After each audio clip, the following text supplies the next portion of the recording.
हमारे साथ हैं आनंद स्वरूप वर्मा जी। हमारे साथ तकरीबन 45 साल उन्होंने काम किया है।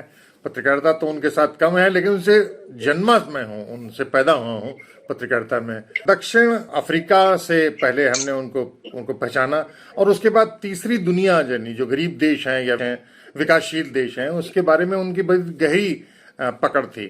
नेपाल के ताजा हालात को लेकर के हम आनंद स्वरूप वर्मा जी से कुछ बातचीत करना चाहते हैं।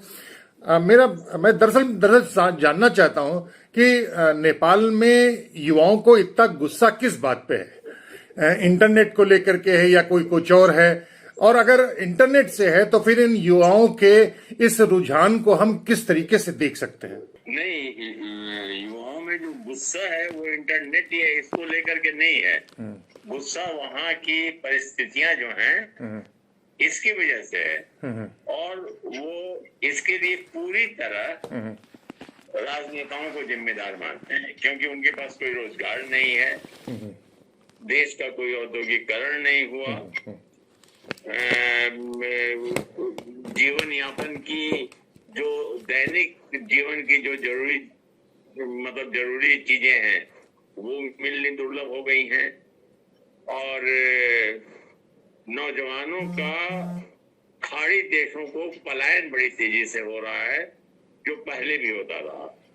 इन युवकों ने ये सोचा था कि जब क्रांति संपन्न होगी और 2008 में गणराज्य की स्थापना के साथ यानी राजतंत्र की समाप्ति के साथ निश्चित तौर पर एक क्रांति संपन्न होगी, और उस क्रांति का नेतृत्व वहां की माओवादी पार्टी ने किया, जिसके नेता पुष्पकमल दाहाल यानी प्रचंड। तो प्रचंड को तो कई बार प्रधानमंत्री बनने का मौका मिला, लेकिन प्रचंड ने ऐसा कुछ भी नहीं किया जिससे हालात बदले। और कभी प्रचंड अकेले प्रधानमंत्री रहे, कभी दूसरे लोगों के साथ मिलकर के प्रधानमंत्री रहे, यानी सत्ता सुख बराबर उन्होंने होगा, लेकिन नौजवानों के लिए कुछ नहीं था। अब यह स्थिति दिन ब दिन सघन होती जा रही थी, मतलब इस स्थिति में कोई कमी नहीं थी। नेपाल सरकार सोचती थी कि चलो विदेश में पलायन हो रहा है तो क्या फर्क पड़ता है, क्योंकि नेपाल की इकोनॉमी जो है वो पूरा बजट रेमिटेंस इकोनॉमी से चलता है। जो लोग मलेशिया और खाड़ी के देशों में कमा करके पैसे भेजते हैं, उससे नेपाल के रिजर्व बैंक को पैसे काफी मिलते हैं, और वो बजट का एक हिस्सा होता है। तो शायद नेपाल ने ये सोचा हो कि ठीक है, ये लोग जा रहे हैं, यहाँ रहेंगे तो एक मुसीबत ही बनेंगे, नौजवान है, तो ये सब चलता रहा, हालत खराब होती गई। नेपाल ने वादा किया था कि जब सत्ता में आए थे कि हम ये प्रचंड ने वादा किया था जब सत्ता में आए थे कि हम नेपाल को स्विट्जरलैंड बना देंगे, तो स्विट्जरलैंड का तो एस भी नहीं बना पाए, वो कुछ भी नहीं कर पाए। तो इसकी वजह से जनता के अंदर जो असंतोष था, खासतौर से युवा पीढ़ी में, वो अपने असंतोष को आपस में बांटते हैं इन सोशल मीडिया के उपकरणों के जरिए, सोशल मीडिया के साधनों के जरिए अपने असंतोष को एक दूसरे के साथ अपना सुख दुख शेयर करते थे। उसमें भी सरकार को कोई बहुत दिक्कत नहीं होती थी, लेकिन जब इन्होंने सरकार की पोल खोलनी शुरू की कि देखो खुद तो इतना भ्रष्टाचार कर रहे हैं और हम लोग के साथ ऐसा व्यवहार कर रहे हैं, खुद तो इनकी औलादें ये कर रही हैं, ये फला जगह पढ़ रहा है, ये फला ऐश कर रहा है, और हम लोग मुसीबत की जिंदगी जी रहे हैं। हाँ, नोट उड़ाए गए हैं। जब यह प्रवृत्ति बहुत तेज हो गई युवकों के बीच में, तब सरकार ने सोचा कि इस पर अब कोई रोक लगनी चाहिए। तो रोक लगने के लिए एक उसने टेक्निकल मतलब बहाना लिया कि भाई जब तक आप रजिस्ट्रेशन नहीं कराएंगे तब तक आप इसको नहीं चला पाएंगे। और वही वो लिखा था कि भाई हर देश का अपना एक कानून होता है, हमने भी अपने देश के कानून के हिसाब से किया। उन लोगों ने रजिस्ट्रेशन वगैरह नहीं कराया, क्योंकि उन लोगों ने ठान लिया था कि अब इतनी कोई बात नहीं माननी है। नतीजा ये हुआ कि अगले ही दिन ओली ने उस पर प्रतिबंध लगा दिया, और बस प्रतिबंध लगना था कि वो बहाना मिल गया पूरा जो अंदर विस्फोट भरा हुआ था उसको फूटने का। जी जी। और ऐसा उबाल आया कि सत्ता डगमगा गई। सीधे सी बताइए कि माओवाद का असर समाप्त हो गया है या प्रचंड का दहल का की असफलता है ये, या माओवाद की असफलता है? पहले तो सारे चैनल और आप लोग भी, दहल नहीं है वो दहाल है। हाँ दहाल है, जी जी। कमल दहाल, जी जी। हाँ, तो वो नहीं, जितने भी चैनल है ना यहाँ दिल्ली में मैं देखता हूँ, जी जी, सब कुछ कमल दहाल करते हैं, चाहे कितना भी समझाओ उनको। नहीं हम भी दहाल ही बोलते हैं, ये अचानक कैसे कैसे हो गया मेरी समझ नहीं आता। वही चैनल का क्योंकि इस पूरे मामले में बहुत आहत, मैं इसलिए आहत हूं क्योंकि पहले श्रीलंका में ये कूप हो गया, सत्ता के खिलाफ हुआ, फिर बांग्लादेश में हुआ, फिर नेपाल में हुआ, तो उसके बाद चूंकि दक्षिण एशिया में ये जब सब कुछ हो रहा है, तो क्या भारत में भी वही हालत हो जाएगी क्या? भारत में तो बाद में आएंगे, क्योंकि भारत बहुत बड़ा देश है? और भारत का सत्ताधारी वर्ग जो है बहुत धूर्त और चालाक है इन लोगों के मुकाबले। और भारत में अभी ऐसी स्थिति नहीं आएगी जैसे श्रीलंका में या बांग्लादेश में या नेपाल में आएगी। नेपाल में अब मैंने जो आपको बताया वो एक पहलू है जी। दूसरा पहलू यह है कि यह जो असंतोष युगों का था, यह असंतोष जेन्युइन था, इसमें कोई शक नहीं। उनका असंतोष एकदम जेन्युइन था। लेकिन इस असंतोष का फायदा किसने उठाया? इसका फायदा उठाया अमेरिका ने, जो पिछले 10-12 साल से इंतजार कर रहा था कि कैसे हम नेपाल में अपने वर्चस्व को मजबूत करें। हाँ, जब से माओवादी सरकार बनी 2008 के बाद से, और उसके बाद जब माओवादियों और एमाले यानी केपी ओली की पार्टी जो है उनके बीच में एकता हुई, बीच में एक भी हुआ था, एकता हुई थी, और लग रहा था कि अब प्रचंड ने ये नारा दिया था कि एक ही कम्युनिस्ट पार्टी बनाई जाए बजाय इसके कि अलग अलग कम्युनिस्ट पार्टियां हों। इस तरह की कुछ और घटनाएं हुई थी जिनकी वजह से अमेरिका बहुत सतर्क हो गया था, और वह लगातार पिछले 10 वर्षों से नेपाल की आर्मी में अपनी घुसपैठ कर रहा था। ये इसका अभी हमारे पास कोई प्रमाण नहीं, लेकिन ये एक प्रमाण तो है कि जो वहाँ के सेनाध्यक्ष हैं वो चाइना से पढ़े लिखे हैं, वहीं ट्रेंड हैं, तो वो भी नहीं सूंघ पाए। नहीं, चाइना से पढ़े लिखे या अमेरिका से पढ़े लिखे होने से कोई फर्क नहीं पड़ता है, समझे ना? चाहे अब यहाँ तो लोग कह रहे थे, कुछ चैनल से हमने सुना कि चीन का हाथ है नेपाल को अस्थिर करने में, और ये भी कह रहे थे कि ओली चीन समर्थक हैं। तो मुझसे सवाल किया किसी ने, मैंने कहा कि अगर ओली चीन समर्थक हैं तो चीन क्यों चाहेगा ओली को डिस्टेबलाइज करना? ये सब बेवकूफी की बातें हैं। लड़ाई ऐसा नहीं है कि आप देखिए नेपाल में जब जनयुद्ध चल रहा था माओवादियों का, तो जितनी भी घटनाएं हुई थी उन घटनाओं को अगर पलट के एक बार इतिहास में जाकर के देखें, पहली बार नेपाल का विदेश मंत्री कॉलिन पावेल, अमेरिका का विदेश मंत्री कॉलिन पावेल नेपाल की पहली बार, ठीक है, नेपाल के कोई न कोई विदेश मंत्री हमेशा, अमेरिका के कोई न कोई विदेश मंत्री हमेशा नेपाल में जमे रहते थे। अमेरिका के एक उप विदेश मंत्री ने सीनेट में ये कहा कि नेपाल के जनयुद्ध से अमेरिका के राष्ट्रीय हितों को खतरा है, ये उनका सेंटेंस है, ठीक है।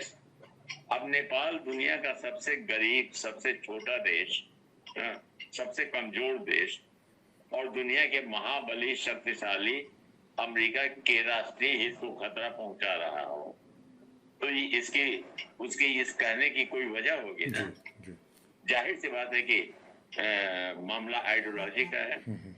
यानी नेपाल में अगर वामपंथी राजनीति, माओवादी राजनीति ऐसे समय में जब सारी दुनिया में आप end of history, end of civilisation, end of communism का जश्न मना रहे हैं, आप याद करिए किस समय नेपाल में शुरू हुआ था माओवादी जंजीर, जब पूरी दुनिया में एक बस्ती का माहौल था।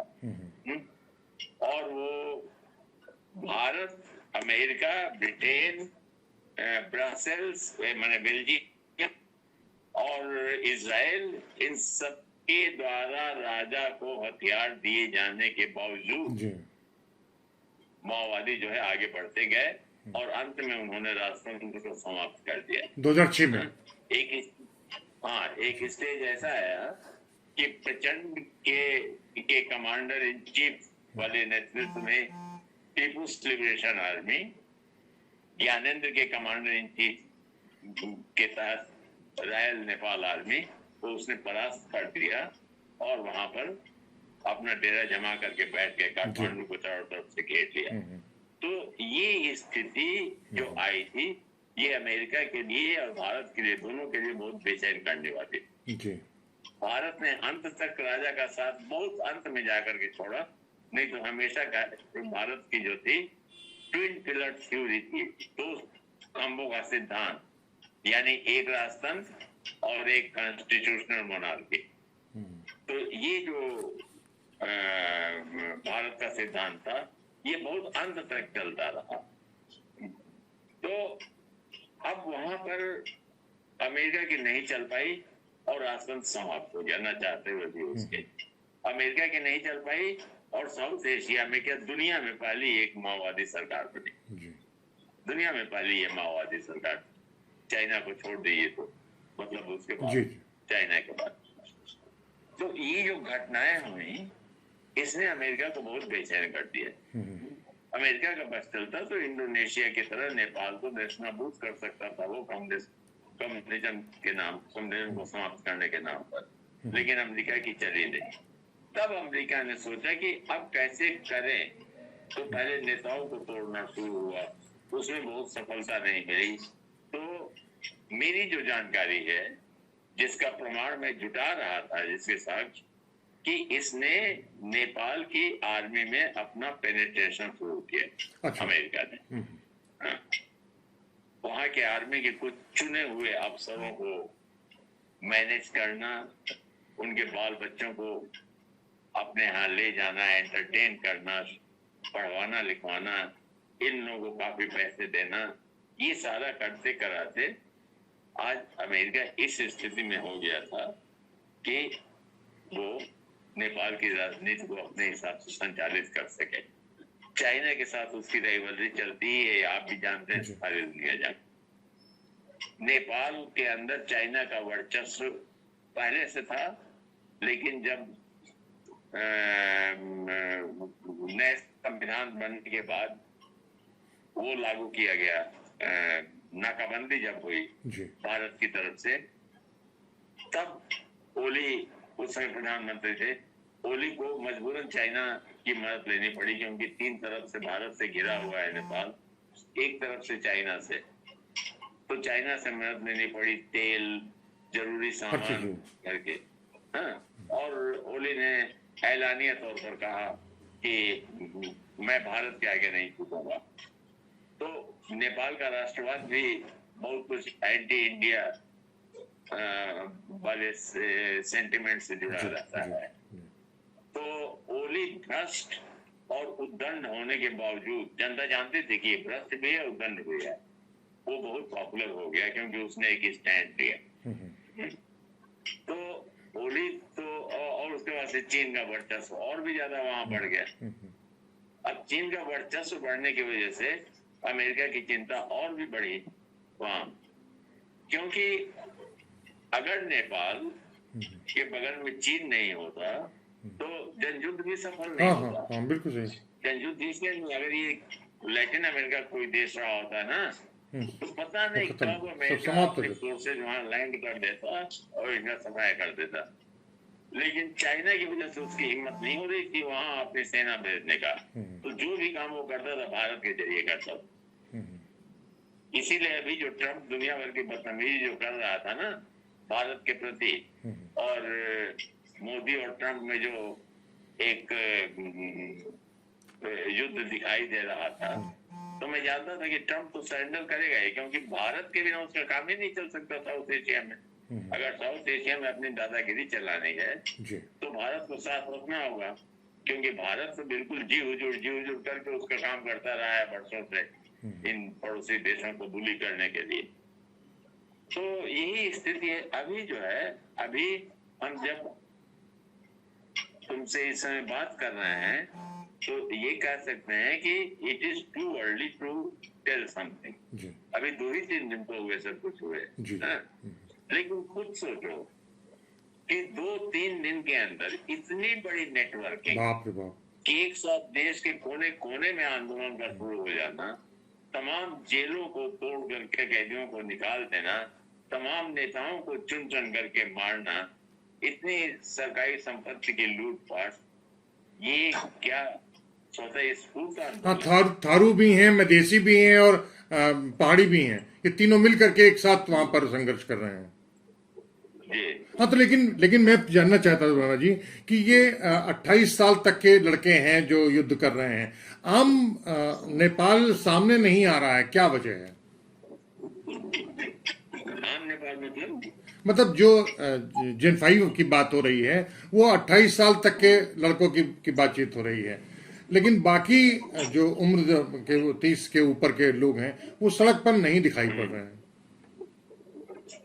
हाँ, ज्यादा संख्या तो इन्हीं लोगों की थी। हाँ, क्योंकि यही लोग ज्यादा क्षुब्ध भी थे। हाँ, और इन्हीं के अंदर कुछ करने, जान देने का जोश होता है, तो इनका पूरा इस्तेमाल किया। और इनके जो नेता भी हैं, जैसे वो बालेंद्र शाह, वो भी एक रैपर है, और वो भी नौजवान है, 30-35 साल का है, जो मेयर है वहां का काठमांडू। तो ये नए दौर का जनयुद्ध है? जनयुद्ध तो नहीं कहेंगे, क्योंकि आप 1-2 दिन बाद देखिएगा कि लोग गंभीरता से विचार करेंगे कि ये हुआ क्या। जनयुद्ध में व्यापक जन की रणनीति, भागीदारी, हाँ, भागीदारी होती है, एक आइडियोलॉजी होती है। यहाँ कोई आइडियोलॉजी नहीं। तो ये जो आइडियोलॉजी होगी, जो रणनीति बन सकती है, आपको क्या लगता है मायावादों की तरीके से आएगी या राजवंश की तरीके आएगी? एक नया लोकतांत्रिक बनेगा 2006 के बाद जो बना था, वो उनमें क्या फर्क आ सकता है? नहीं, देखिए, अभी भी जो जनता का मूड है, हाँ, वो राजा के पक्ष में नहीं है। इसी वजह से जो राजा समर्थक ताकते हैं वो बहुत बैकफुट पर हैं, वो सामने नहीं आ रही हैं। वो खुश तो हैं इस स्थिति से, वो एक्टिव भी हैं इसमें, लेकिन सामने नहीं आ रही हैं। वो चाहते हैं कि उनको कुछ मिल जाए। तो इसका मतलब कि जनता का जो मूड है, नेपाल, देखिए, नेपाल में संघर्ष का बड़ा लंबा इतिहास है। हाँ, बहुत पुराना है, कम से कम 150 राणा से लेकर के। और ये सारे संघर्ष सामंतवाद विरोधी हुए हैं, ठीक है ना। और उन सामंतवाद विरोधी संगठनों को किसी न किसी स्टेज पर जाकर के पराजय का सामना करना पड़ा, सिवाय माओवादी आंदोलन के। माओवादी आंदोलन पहला आंदोलन था जनयुद्ध, जिसने राजतंत्र को, जिसकी स्थापना 1768 में पृथ्वीनारायण शाह ने की थी, उस राजतंत्र को समाप्त करने का काम माओवादी जनयुद्ध ने किया। वहां तक जो प्रचंड की भूमिका थी वो सैल्यूट करने वाली है। लेकिन उसके बाद प्रचंड का जो पतन हुआ, ठीक है, भ्रष्ट बेहुआ भी है, भ्रष्ट टोली भी है, भ्रष्ट प्रचंड भी है, लेकिन प्रचंड का, वो लोग ज्यादा भ्रष्ट हैं, ये कम है, लेकिन प्रचंड का कम भ्रष्ट होना उनसे कई गुना ज्यादा महत्व रखता है, क्योंकि प्रचंड एक माओवादी नेता थे, उनसे उम्मीद नहीं थी कि ये भ्रष्ट हो गए। खास तौर पे तब, जबकि जो सामान्य तौर पे आ रहा है कि 2006 के पहले तक 1700 लोगों की मौत हो गई थी, तो संवेदनशीलता समाज और नेताओं में दिखाई पड़नी चाहिए, लेकिन इस घटना के बाद वो टूट गई है। वो वो तो है। अच्छा, मैं जानना चाहता हूं, जैसे संसद में और सुप्रीम कोर्ट में आग लगा दी गई है, तो ये एक नई व्यवस्था की ओर इशारा कर रहा है, या अपनी जो गलती हो गई है आग लगा करके या हमला करके उसको उसकी परीक्षण करने की बात करेगा। नई व्यवस्था के हिसाब से नहीं, पूरी तरह अराजकता है, अराजकता, दिशाहीनता है, अराजकता है। हाँ। नेतृत्व के पास कोई दिशा नहीं है, जी जी, उसके पास कोई विजन नहीं है। अच्छा, प्रेस की अगर बातचीत करें तो नेपाल की प्रेस की क्या स्थिति है? नेपाल का प्रेस भी कमोबेश वैसे ही है, हाँ। लेकिन उस तरह के निरंकुश, मतलब सत्ता की निरंकुशता उस पर इस तरह की नहीं है जैसे मोदी यहाँ मोदी के पीरियड में हुई है 2014 के बाद। हाँ। अब 2014 से पहले भी यहाँ का जो प्रेस था, उसको आप देखिए कि कहाँ आंदोलनों की खबरें बड़ी मुश्किल से, मतलब बड़ी कोशिश करने पर हम लोग छपवा लेते थे, ज्यादा तो सरकार की ही होती है। और देखिए, किसी भी समाज में मैं बताऊं, प्रेस जो है कि वो सत्ता का ही एक हिस्सा होता है, समझे ना। वो एक पैरेलल प्रेस, एक अल्टरनेटिव प्रेस है जो सत्ता से नहीं होता है। सुखदेव और भगत सिंह जो दोनों शहीद थे, उनका एक पत्र व्यवहार आप पढ़ेंगे तो सुखदेव ने भगत सिंह को लिखा है, बिरादरमन लिखते थे पत्र में कि बिरादरमन, हम लोग इतने प्रदर्शन कर रहे हैं, इतना पर्चा बांट रही है, किसी भी अखबार ने कोई खबर नहीं छापी।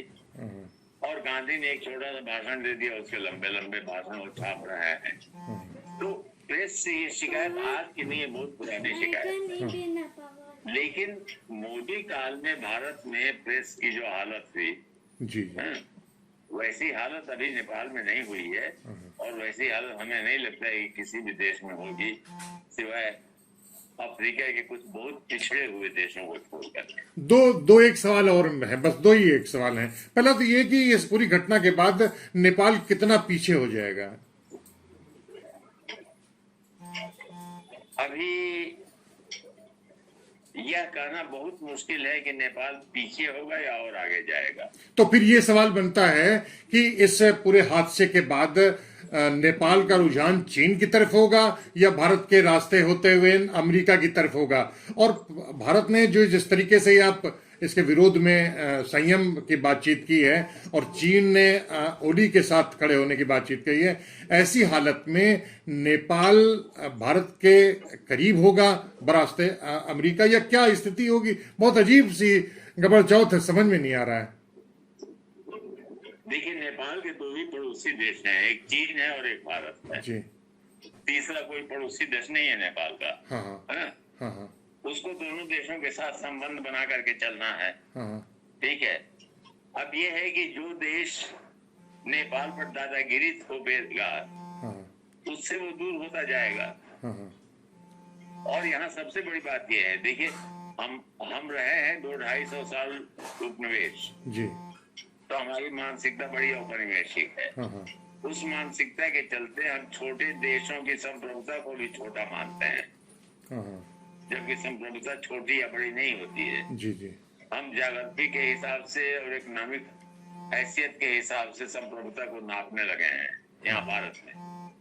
और ये बात केवल सत्ताधारी वर्ग के अंदर ही नहीं है, ये उन लोगों के भी अंदर है जो बहुत हाशिए पर पड़े हुए हैं। वो भी जो है, एक टेलीफोन, जब एसटीडी बूथ चल रहा था तो मैं एक उस पर गया नेपाल फोन करने के लिए, तो हमने कहा कि इसमें 00 लगाना पड़ता है। तो उसने कहा, अरे क्या वो दूसरे देश में है? हम तो समझ रहे थे कि इंडिया का ही हिस्सा है। तो इस तरह का ज्ञान है लोगों का। और दूसरे क्या तारीफ करते थे नेपालियों की? नहीं, नेपाली लोग बहुत ईमानदार होते हैं, हमारे यहाँ एक चौकीदार है बहुत साल से, तो चौकीदार बहुत ईमानदार है, ये है बहादुर। ये यहाँ की मानसिकता रही है लोगों की। ठीक है। और इसको नेपाल का पढ़ा लिखा नौजवान अच्छी तरह समझता है। इसीलिए वो भारत से नफरत करता है, इसीलिए भारत के सत्ताधारी वर्ग से नफरत करता है। और भारत के और नेपाल में एक कम्युनिस्ट चेतना है। वह कम्युनिस्ट चेतना, ठीक है, अभी एक आंधी आई 2-3 दिन पहले, उस आंधी में बहुत सारे लोग बह गए, ये अलग बात है, लेकिन वह चेतना कहीं बरकरार है। और वो लोग फिर स्थिर होकर के बैठ करके सोचेंगे कि क्या हुआ था, किस तरह का पागलपन था। जैसे कोई फ्रेंजी में कुछ काम हो जाता है, वैसा ही हुआ है। तो हम इसको तरीके से समझ सकते हैं, तो हम इसको इस तरीके से समझ सकते हैं कि आंच ज्यादा हो गई है, दूध उबल रहा है, अब इसको सुधारने के लिए 2-1 दिन का समय मिल जाएगा, लेकिन इसको लेकर के कोई बहुत भयानक दौर पे हम समझ नहीं कर सकते हैं। हाँ, इतना जरूर है कि इससे बाद हमको आत्म सुधार के लिए एक नई दिशाओं पर जाना पड़ेगा। बिल्कुल। तो ये हैं आनंद स्वरूप वर्मा जी हमारे साथ। मैं बहुत आभारी हूं आपका पूरी बातचीत के लिए, और आगे फिर दूसरे मसले पर, कि दूसरे स्थान पर, कि दूसरे लोगों के साथ हम फिर हाजिर होंगे। तब तक दुलत्ती लिए कुमार सोहित को इजाजत दीजिए। धन्यवाद।